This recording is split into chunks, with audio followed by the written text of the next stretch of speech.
Hey guys, Anthony here with Organically Grown Muscle. I wanted to show you how to make the perfect workout at home. Now you might see a lot of silly stuff going around online, plank challenges, 700 squats, all this wild stuff. Now it's good stuff, I want you guys to move no matter what, but a lot of it is just silly. So it's not going to necessarily get you the results that you're looking for. But when you're not doing anything and you jump into one of those challenges, it definitely makes you feel like you're moving. So let me show you how to make the perfect workout at home.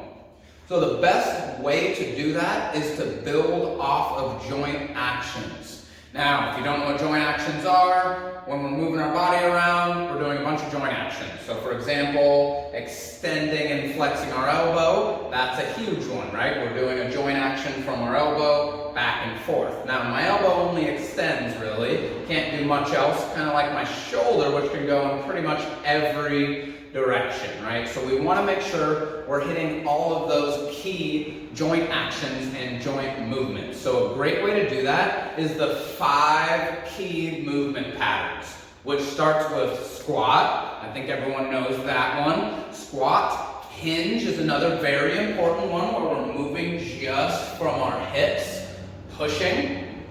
Pushing away with our arms. You can also think of a squat being a push movement, but we want to get some pushing in with our upper body, and then counteract that, we want to get some pulling in with that. And you can see, now that we've gotten a few of those joint actions, that just doing squats for 30 days isn't necessarily going to cut it for all the joint actions. And the 5th one, twisting, and that's the one I think a lot of people forget and don't think about because they feel like they can't just twist and move to reach something or pick something up. They need to do it a certain way. But we want to make sure that we're even from this position standing, twisting and reaching to grab something. It should not be a problem. So let me get into these. I'll go a little deeper into each of them so that you guys kind of have a better understanding. The movement that I wanted to talk about was squatting. Now this is by far one of the most superior movements that we want to make sure we can do throughout our life.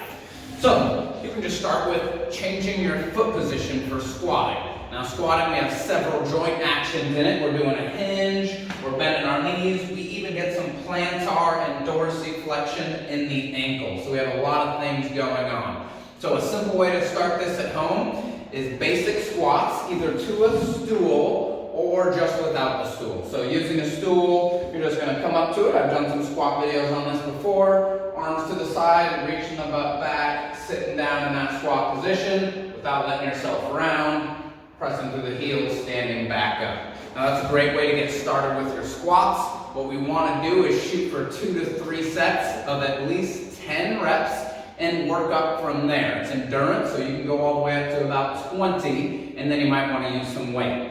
What we can also do is adjust our foot position. So maybe we start with a closer grip or a closer position with our feet, closer grip to the ground, and squat down in this position. Now we have a really close position with our knees and our feet. We want to make sure they don't come in, squatting down, pressing back up, and that way we emphasize the quads a little bit more. Now from there, we can even go wider and try a sumo squat. And we're just switching how our feet are. It's going to work way different muscle groups.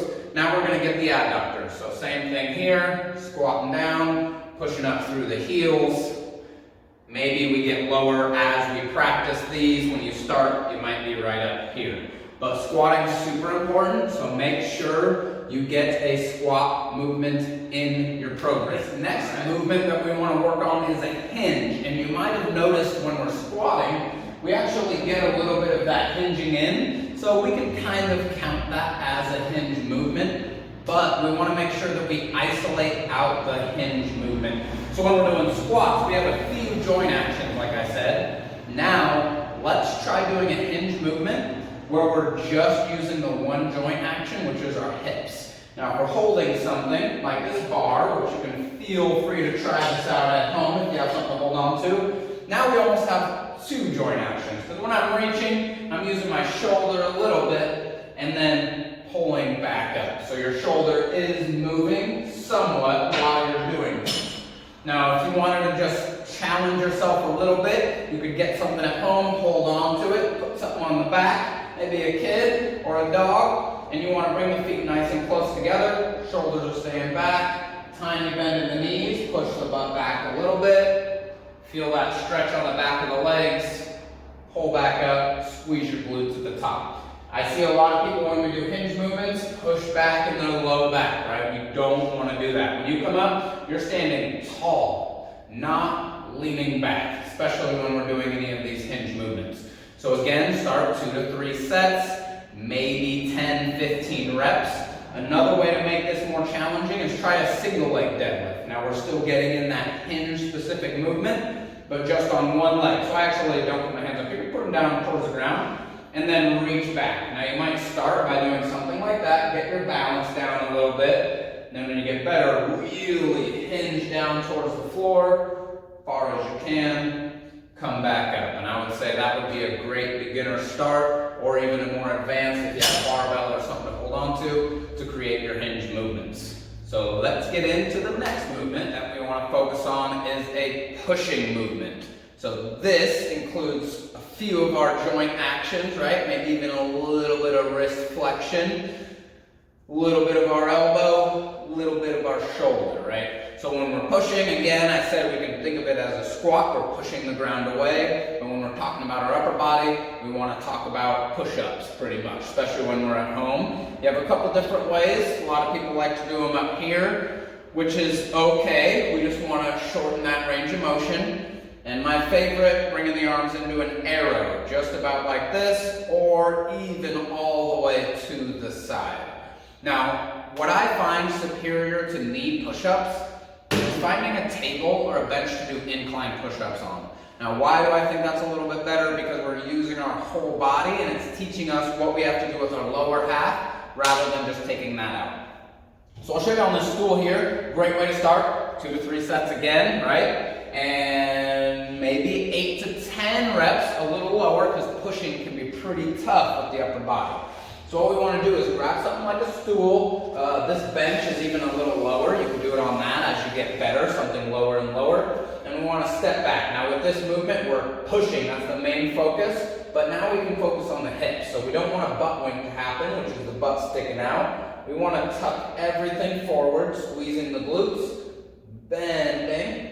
Bringing the elbows to the side, chest down without letting the hips sag, right? Hips up, and then press them back up. Maybe you like an adjustment to bring your thumb down, whatever is going to be most comfortable on your wrists.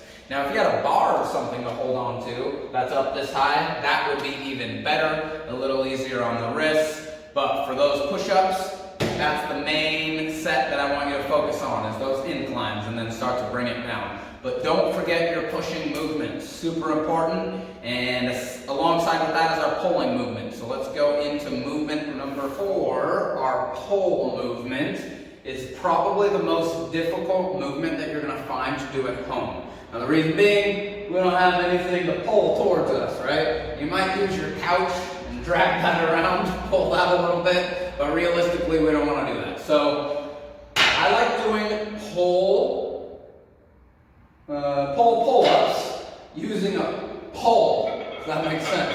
Pull and pull. So for these, if you have a pole like this, you're going to use that. Now it might come from the outside of the deck. If you have a front deck, you can use one of those if you're not going to rip it over, if you have a little guard around it. Also, a door frame is something that can work for something like this too. So I'll give you a couple options here. So for the first thing with the pull movement, want to make sure we're getting pulls down to the side, which is one joint action, pulling up towards our neck. Right? So if we have something like this, I got another one that we can do, I'll show you that in a second. If you have something like this, we can start with one arm at a time. That's going to make it a lot harder. And let's say this is a door frame, so the wall's coming that way. I can reach my hand around that door frame, depending on how wide it is. If you can grab that there, you can do some sort of pull movement. So the wall's going to be in the way there, so we can bend down a little bit here, lean back, and then we can pull ourselves towards the door frame with one side at a time, and that's going to be a lot more on the core and definitely a lot more on the lats. Now just avoid letting your body fall to the side. You want to stay up tall. Now if we had something just like this, like a pillow you could hold on to, you could just grab it, straddle it, bring your legs on the outside of it, and now we can get a little lower and and make that pull motion a little harder.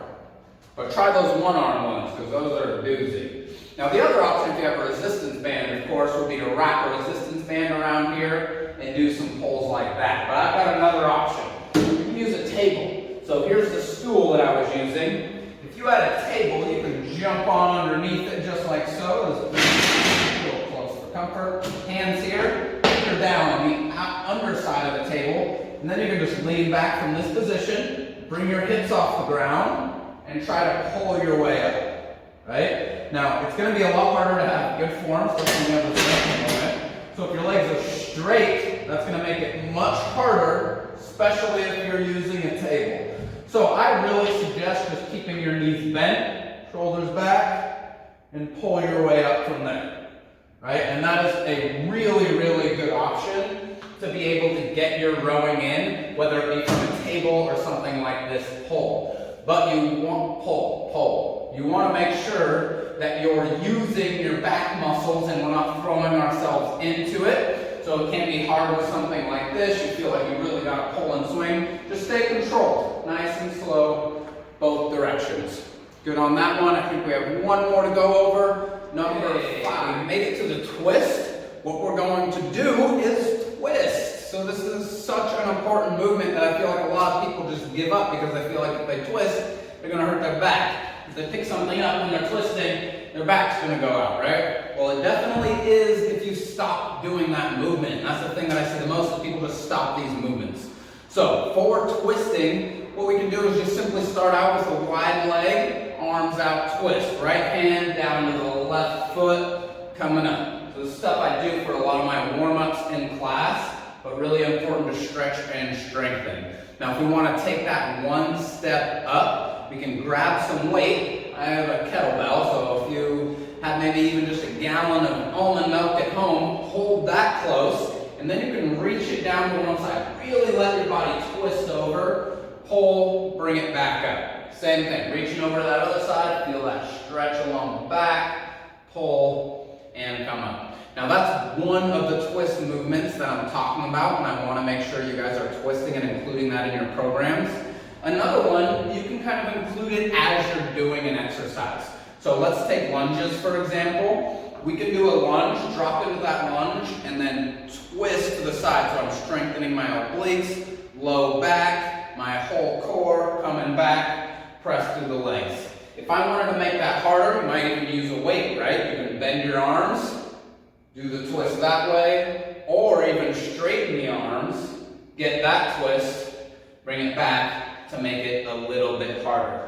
Now these twist movements are key. You don't want to leave out those twist movements. So when you're at home doing your home workouts, do a twist. Somehow get the twist in your workouts. Even maybe you do like a nice squat to a twist and coming back up. But when we're in here, in our classes, a lot of times we make sure we're getting every single movement in every single class, and that's super important, and that'll keep you on track. So remember, 1, squat, 2, hinge, 3, push, 4, pull, 5, twist. Don't forget that one. I would say one of the most important ones, especially for the spine. So I hope that video helped you out, and you can kind of get a workout in at home, 2 to 3 sets on each movement. Most of them will be about 10 to 15 reps, and that's your complete workout. It'll be a really tough one. So if you have any other questions about the video I just did, let me know, comments, send me a message personally. I'll always get back to you, and I will see you all in the next video.